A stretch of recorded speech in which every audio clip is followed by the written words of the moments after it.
Z vlado so V severnem delu tretje razvojne osi so se začela izkopna dela za prvi predor Konovo Velenje.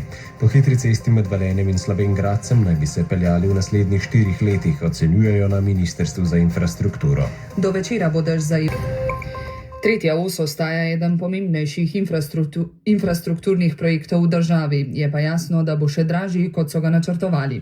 Na Ministrstvu za infrastrukturo zatrjujejo, da naj bi se po hitri cesti med Velenjem in Slovenj Gradcem lahko peljali čez 4 leta. S postavitvijo kapelice Svete Barbare in postavljajo ob graditvi novih predorov pri nas so zaznamovali začetek izkopnih del prvega predora na tretji osi. Simbolično to Darsu primerjajo celo s predrtjem cevi karavanškega predora. Iz Konovega Metka Pirc. Skoraj 500 metrov bo dolg enocevni predor, promet bo potekal v obe smeri. To še ni del tretje osi, temveč navezovalne ceste. Predsednik uprave Darsa David Skornšek.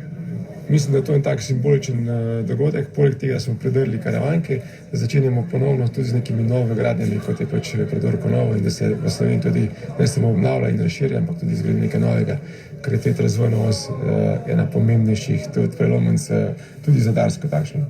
En se končuje, drug se začenja, ampak na tej tretji osi nas čaka več dela kot v karavankah, tako da ja, bo še v naslednjih letih še veliko za postoriti. Komentira ministrica za infrastrukturo Alenka Bratušek. Predor je del 55 milijonov evrov vrednega odseka na tretjo os. To je eden od pomembnejših infrastrukturnih projektov v naši državi. Koroška in Šaleška sta predolgo čakali, ampak zdaj se dejansko projekt odvija, gradi tudi v živo, v naravi, tako da ljudje lahko vidijo, da se dela. Mi se tudi veselimo zdaj naslednjih mesecev, ko bomo dobili najmanj še pričakujemo 3 gradbena dovoljenja, predvsem zdaj ta zahtevnejši odsek, ki bo pomenil kar nekaj viaduktov in pa predorov in je kot vsi veste, en najdražjih odsekov te razvojne osi. A dejstvo je, da se bo graditev podražila. Govorimo o materialu, govorimo o delu, govorimo predvsem o železu, ki je v zadnjem času predvsem odstopilo. In preverjamo tudi te cene na trgu.